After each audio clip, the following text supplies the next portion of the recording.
Hello दोस्तों, नमस्कार। मेरा नाम अनुज है और मैं आप सभी का स्वागत करता हूं अपने चैनल पर जिसका नाम है शिवालिक प्रगति सेंटर।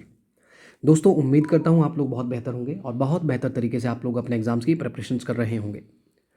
हाल ही में टैट के एग्ज़ाम हुए, टीजीटी जेबीटी के एग्ज़ाम हुए विभिन्न सब्जेक्ट्स के। उम्मीद करता हूं आप लोगों का एग्ज़ाम, जिन भी एस्पिरेंट्स का एग्ज़ाम था उन लोगों का एग्ज़ाम बहुत बढ़िया से हुआ होगा और आगे आने वाले एग्ज़ाम्स की प्रिपरेशन आपकी बहुत बढ़िया से चल रही होगी, ये मैं उम्मीद करता हूँ।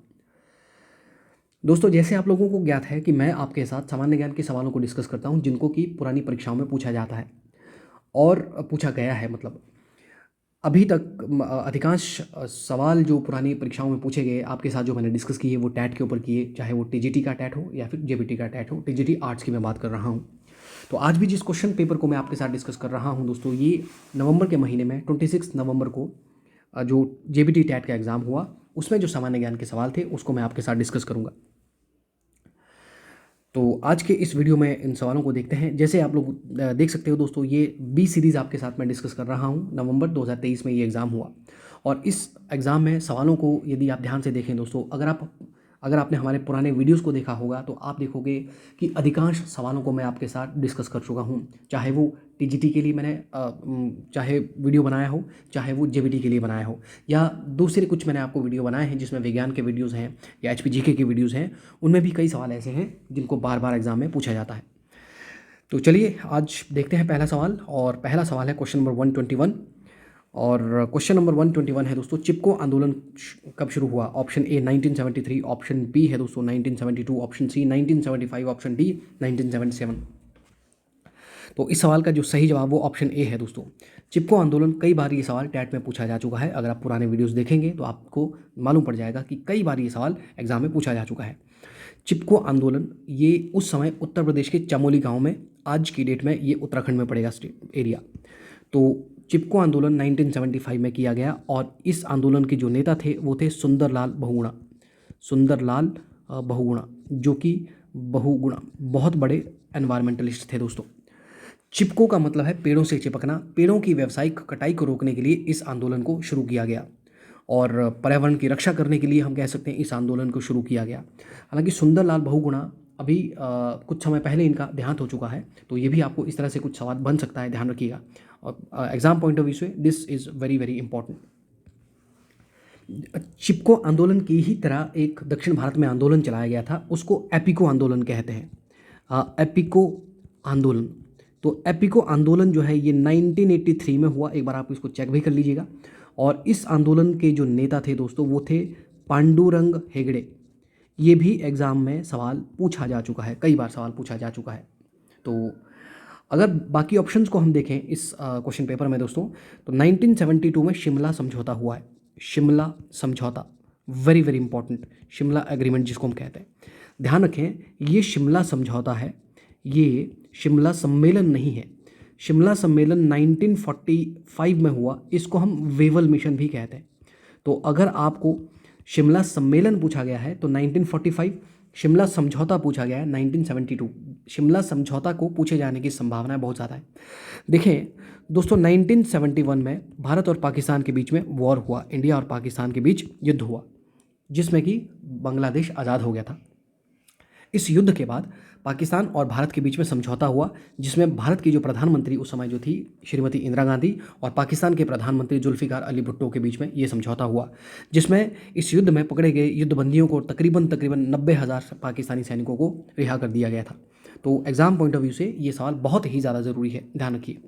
ऑप्शन सी को अगर हम देखें दोस्तों, 1975 में भारत का पहला जो उपग्रह उसको लॉन्च किया गया था, जिसका नाम था Aryabhata. Very very important, Aryabhata, जो कि एक बहुत बड़े मैथमेटिशियन के नाम पर इस उपग्रह का नाम रखा गया था। इसको हमने 1975 में सोवियत संघ की सहायता से इसको लॉन्च किया था और 1975 में देश में राष्ट्रीय आपातकाल भी लगाया गया था। राष्ट्रीय आपातकाल पर भी मैं कई वीडियोज़ में बात कर चुका हूँ। राष्ट्रीय आपातकाल भारत में 3 बार लगा, कुल 3 बार लगाया गया। एक 1962 भारत और चाइना का युद्ध, एक 1971 भारत और पाकिस्तान का युद्ध जिसमें बांग्लादेश आज़ाद हुआ, और एक 1975। तो 3 बार देश में राष्ट्रीय आपातकाल लगाया गया। 1975 में राष्ट्रीय आपातकाल जो लगाया गया वो 1977 तक चला। इस समय एक बहुत बड़े नेता इंदिरा गांधी के विरोध में जिन्होंने एक आंदोलन चलाया, बहुत बड़ा मूवमेंट चलाया, जिनका नाम था JP Narayan. JP Narayan JP Narayan को हम जेपी नारायण को हम लोकनायक भी कहते हैं। लोकनायक, ध्यान रखिए, ये लोकनायक है, ये लोकमान्य नहीं है। लोकमान्य हम बाल गंगाधर तिलक को कहते हैं और लोकनायक जेपी नारायण को। इन्होंने संपूर्ण क्रांति करके मूवमेंट जो है सरकार के अगेंस्ट उस समय शुरू किया था। नेक्स्ट क्वेश्चन देखते हैं, क्वेश्चन नंबर 122 दोस्तों। सरदार सरोवर बांध किस नदी पर बनाया जाना था? ऑप्शन ए गंगा नदी पर, ऑप्शन बी यमुना नदी पर, ऑप्शन सी नर्मदा नदी पर, ऑप्शन डी सरस्वती नदी पर। तो ये जो चार ऑप्शंस हैं, मैं आपको कई बार ये सवाल को डिस्कस कर चुका हूँ आपके साथ कि जो सरदार सरोवर बांध है, सरदार सरोवर बांध, हालांकि ये बांध जो है अब बन गया है, तो इस सवाल का जो सही जवाब वो ऑप्शन सी है। नर्मदा नदी पर सरदार सरोवर बांध को बनाया गया है गुजरात में। पिछले वीडियोज़ को अगर आप देखेंगे तो डिटेल में आपको इसकी जानकारी मिलेगी, क्योंकि इस सरदार सरोवर बांध को जब बनाया जा रहा था तब कुछ एनवायरमेंटलिस्ट, कुछ समाजसेवी एनवायरमेंटलिस्ट जो है वो इस बांध के निर्माण के अगेंस्ट में खड़े हुए थे, क्योंकि बहुत सारे लोगों को डिस्प्लेस किया गया था, जिसके बाद उन्होंने आंदोलन चलाया था नर्मदा बचाओ। मैं पिछले वीडियोज़ में काफ़ी डिटेल में इस बात को डिस्कस कर चुका हूँ। तो क्वेश्चन नंबर 123 देखें। क्वेश्चन नंबर 123 है कि कांग्रेस पार्टी ने भारत में गरीबी हटाओ का नारा किस चुनाव में दिया था? Option A 1977, option B 1971, option D 1989, option C है दोस्तों 2004। तो गरीबी हटाओ का जो नारा है ये इंदिरा गांधी के द्वारा 1971 में जो चुनाव हुए उस समय दिया गया था। गरीबी हटाओ का नारा इंदिरा गांधी के द्वारा दिया गया था। ध्यान रखिए, ये भी आपको सवाल इस तरह से भी पूछा जा सकता है। चलिए नेक्स्ट क्वेश्चन देखते हैं, और क्वेश्चन नंबर 124 है कि स्वतंत्रता के बाद भारत में प्रथम लोकसभा चुनाव हुए थे। Option A October 1948, option B है अक्टूबर 1951 से फरवरी 1952, ऑप्शन सी है दोस्तों अगस्त 1953, ऑप्शन डी है अक्टूबर 1950। देखिए दोस्तों, स्वतंत्रता के बाद पहले जो लोकसभा के चुनाव हुए थे वो ऑप्शन बी अक्टूबर 1951 से फरवरी 1952 तक किए गए थे। देखिए, अगर आपको ये सवाल, मैं कई बार आपको बता चुका हूँ, आपको सवाल पूछा गया पहले लोकसभा चुनाव कब हुए, आंसर है इसका 1952। लेकिन अगर पूछा जाए हिमाचल प्रदेश में ये लोकसभा के चुनाव सबसे पहले कब किए गए, 1951। तो इस वजह से 1951-1952 में पहली बार जो लोकसभा के चुनाव किए गए उसमें हिमाचल प्रदेश में कुछ समय पहले इन चुनावों को करवाया गया था। हालांकि लोकसभा के जो चुनाव प्रत्येक 5 वर्ष बाद पूरे देश में एक साथ होते हैं, लेकिन यहाँ पे जो इस सवाल का जो जवाब वो ऑप्शन बी 1951-1952 में इनको कंडक्ट करवाया गया था। और अभी 2024 में मई जून के महीने में ये एग्ज़ाम होंगे, माफ़ कीजिएगा, ये चुनाव होंगे।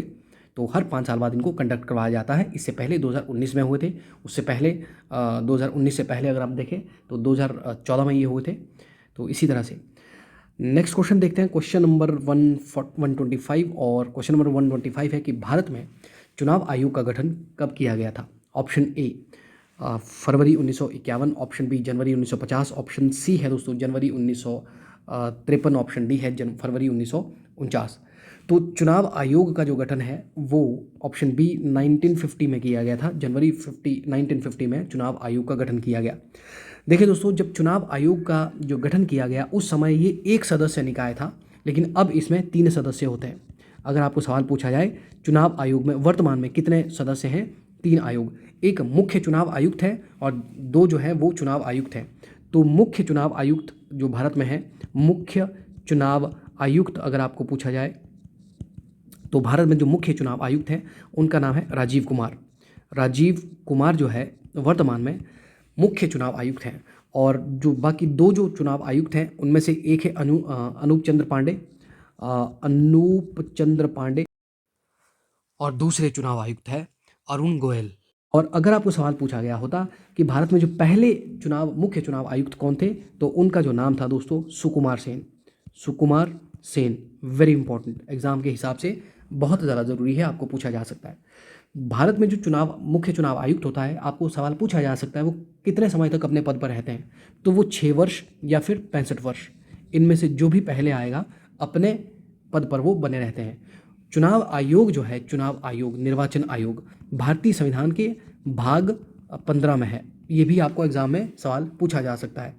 और अनुच्छेद पूछा जाए तो article number 324 is related to चुनाव आयोग, इलेक्शन कमीशन। और ये सवाल आपको एग्जाम में कई बार ये सवाल पूछे जाते हैं, कई तरह से आपको सवाल पूछे जाते हैं। चुनाव आयोग, जो मुख्य चुनाव आयोग जो आयुक्त होते हैं, मुख्य चुनाव आयुक्त को जो महाभियोग की प्रक्रिया के तहत संसद इनको, अगर ये अपने पद का निर्वहन अच्छे से नहीं कर रहे हैं, तो जिस तरह राष्ट्रपति के ऊपर महाभियोग की प्रक्रिया चलाई जाती है, ठीक उसी तरह से संसद इनको इनके पद से पदमुक्त कर सकती है इनके कार्यकाल से पहले। और अगर आपको पूछा जाए कि इनकी नियुक्तियां कौन करता है, तो नियुक्तियां मैंने पिछले वीडियो में भी आपको बताया था, नियुक्तियां इनकी राष्ट्रपति के द्वारा की जाती है, ध्यान रखिएगा। तो चलिए अगला क्वेश्चन देखते हैं। नेक्स्ट क्वेश्चन है कि स्वतंत्रता मेरा जन्मसिद्ध अधिकार है, मैं इसे लेकर ही रहूँगा, यह नारा किसने दिया था? ऑप्शन ए है दोस्तों Lala Lajpat Rai, option B Bipin Chandra Pal, option C Mahatma Gandhi, option D बाल गंगाधर तिलक। देखिए दोस्तों, इस सवाल का जो जवाब है वो है ऑप्शन डी, बाल गंगाधर तिलक। इन ऑप्शन में से अगर मैं ऑप्शन सी को निकाल दूं तो ये जो तीनों नेता हैं ये गरम दल के नेता हैं। गरम दल, तो गरम दल लाल बाल पाल, लाल बाल और पाल। तो आपको पूछा जा सकता है गरम दल के कौन कौन से नेता हैं, तो लाला लाजपत राय, बिपिन चंद्र पाल और बाल गंगाधर तिलक, ये तीनों गरम दल के नेता हैं। तो बाल गंगाधर तिलक ने नारा दिया स्वराज मेरा जन्मसिद्ध अधिकार है, मैं इसे लेकर ही रहूँगा। लाला लाजपत राय ने नारा दिया था साइमन गो बैक। एक तो इन्होंने नारा दिया Simon go back, Simon go back. और 1928 में जब भारत में साइमन कमीशन आया तो साइमन कमीशन के विरोध में इन्होंने ये नारा दिया था साइमन गो बैक, जिसके विरोध में जब ये विरोध कर रहे थे तो इनके ऊपर लाठीचार्ज किया गया और ये बहुत बीमार पड़ गए, उसके बाद इनकी मृत्यु हो गई। लेकिन इन्होंने अपने मरने से पहले इन्होंने कहा था कि मेरे शरीर पर पड़ी प्रत्येक लाठी जो है वो अंग्रेजी हुकूमत की ताबूत की कील सिद्ध होगी, कुछ इस तरह का नारा इन्होंने दिया हुआ है। 1942 में महात्मा गांधी ने नारा दिया अंग्रेजों भारत छोड़ो या फिर करो या मरो का नारा भी 1942 में महात्मा गांधी के द्वारा दिया गया है। नारे दोस्तों, जेबीटी का जो एग्ज़ाम के अगर आप प्रिपरेशन करें, नारे ज़रूर पढ़ के जाएँ। बहुत तरह के नारे हैं तो उनको आप ज़रूर पढ़ के जाएँ। जैसे आपको सवाल पूछा जा सकता है इनकलाब जिंदाबाद नारा किसने दिया, इसको किसने प्रसिद्ध किया, तो भगत सिंह के द्वारा इस नारे को बहुत ज़्यादा फेमस किया गया है। क्वेश्चन नंबर 127 देखिए, जब भारतीय संविधान बना उस समय मतदाता बनने के लिए आयु सीमा क्या थी? ऑप्शन ए 19 वर्ष, ऑप्शन बी 21 वर्ष, ऑप्शन सी दोस्तों 18 वर्ष, ऑप्शन डी 17 वर्ष। तो इस सवाल का जो सही जवाब है वो ऑप्शन बी है। जिस समय भारतीय संविधान बनाया गया उस समय वोट देने के लिए जो एज थी वो थी 21 वर्ष, लेकिन बाद में इसको 21 वर्ष से घटा करके 18 वर्ष किया गया। संविधान में जब 61वां संशोधन हुआ, ये संशोधन 1989 में किया गया। इस संशोधन के तहत वोट देने की जो आयु है 21 वर्ष से घटा करके 18 वर्ष कर दी गई। तो ये भी आपको सवाल पूछा जा सकता है 61वां संशोधन भारतीय संविधान का किससे संबंधित है? नेक्स्ट क्वेश्चन देखें, क्वेश्चन नंबर 128 है दोस्तों, ऋतुओं में परिवर्तन पृथ्वी की किस गति के कारण होता है? ऑप्शन ए घूर्णन गति, ऑप्शन बी परिक्रमण गति, ऑप्शन सी है दोस्तों गुरुत्वाकर्षण बल, ऑप्शन डी है इनमें से कोई नहीं। पृथ्वी की दो तरह की गतियां कई बार मैं आपके साथ डिस्कस कर चुका हूँ। एक गति है परिक्रमण गति और दूसरी गति है घूर्णन गति। परिक्रमण गति जिसको हम रिवॉल्वेशन भी कहते हैं और घूर्णन गति जिसको हम रोटेशन भी कहते हैं। ऋतुओं में जो परिवर्तन होता है दोस्तों, माफ़ कीजिएगा, ऋतुओं में परिवर्तन पृथ्वी की परिक्रमण गति के कारण होता है। पृथ्वी की परिक्रमण गति के कारण दिन और रात में जो अंतर आता है, सर्दियों में दिन छोटे और रातें लंबी हो जाती हैं, गर्मियों में दिन बड़े और रातें छोटी हो जाती हैं, ये जो अंतर आता है ये भी पृथ्वी की जो परिक्रमण गति है उसी का कारण आता है। ध्रुवों पे आप देख सकते हो 6 महीने का दिन होता है, 6 महीने की रात होती है, ये अंतर भी पृथ्वी की परिक्रमण गति के कारण ही आता है। घूर्णन गति के कारण अगर आपको सवाल पूछा जाए तो घूर्णन गति के कारण दिन और रात बनते हैं। ध्यान रखें, पृथ्वी अपना एक घूर्णन एक रोटेशन पूरा करने में 24 घंटे, लगभग 24 घंटे का समय लगाती है और एक दिन में 24 घंटे ही होते हैं। तो और एक दिन में दिन भी है और रात भी है, तो दिन और रात पृथ्वी की घूर्णन गति के कारण आते हैं। लेकिन जैसे मैंने अभी आपको बताया, दिन और रात में जो डिफरेंस आता है, जो दिन और रात की अवधि में जो अंतर आता है, वो पृथ्वी की परिक्रमण गति के कारण आता है। ध्यान रखें। क्वेश्चन नंबर 129 है दोस्तों, टुकान क्या है? ऑप्शन ए पक्षी, ऑप्शन बी पशु, ऑप्शन सी सब्जी, ऑप्शन डी फल। तो इस सवाल का जो सही जवाब है वो ऑप्शन ए है। टुकान जो है एक पक्षी है। देखें दोस्तों, मैं कई बार आपको कहता रहता हूँ कि आप ऐसा नहीं है कि अगर आप जेबीटी टैट की प्रिपरेशन कर रहे हैं तो आप टीजीटी के लिए जो हमने वीडियोस बनाए हुए हैं टीजीटी टैट के लिए उनको आप ना देखें। मैं और जो लोग टीजीटी टैट की प्रिपरेशन कर रहे हैं उनको भी मैं ये कहता हूँ कि ऐसा नहीं है कि जो जेबीटी टैट के लिए हमने वीडियोस बनाए आप उन्हें ना देखें, आप उन्हें ज़रूर देखें। बहुत सारे सवाल ऐसे होते हैं जिनको मैं वहाँ पे डिस्कस करता हूँ, या बहुत सारे सवाल ऐसे होते हैं जो जेबीटी में अगर पूछे गए हैं तो टीजीटी में भी पूछे जा सकते हैं, और टीजीटी में अगर आपको पूछे गए हैं तो जेबीटी में भी पूछे जा सकते हैं। और ये सवाल जो टुकान क्या है, अगर आप पिछले साल का टीजीटी टैट का एग्ज़ाम देखेंगे तो उसमें ये सवाल पूछा गया है। तो ये सवाल आपको पूछा गया है कि टुकान क्या है, रिपीट इसी तरह से बिल्कुल यही ऑप्शन भी उसमें थे। तो आप ज़रूर पुराने वीडियोस को देखें, टीजीटी टैट के लिए हो या जेबीटी टैट के लिए। और जब आप पेपर चेक करते हो दोस्तों, जैसे हम आपको कहते हैं कि प्रीवियस ईयर्स में जो सवाल पूछे गए हैं उन क्वेश्चन पेपर को ज़रूर देखें, तो आप टीजीटी और जेबीटी दोनों के क्वेश्चन पेपर को देखा करें।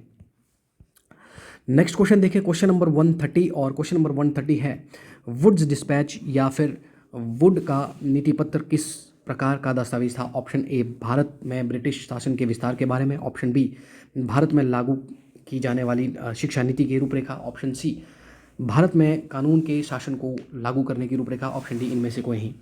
वुड्स डिस्पैच, कई बार हमने आपको बताया, वुड्स डिस्पैच 1854 में लॉर्ड डलहौजी के द्वारा वुड्स डिस्पैच को लेके आया गया, और ये जो है ये भारत में लागू की जाने वाली शिक्षा नीति की रूपरेखा है। तो option B is the correct answer दोस्तों। 1854 में वुड्स डिस्पैच लाया गया, जो लॉर्ड डलहौजी, आपको ये भी पूछा जा सकता है कौन लेके आए, लॉर्ड डलहौजी लेके आए। कई वीडियोस में ये बात मैं आपके साथ कर चुका हूँ।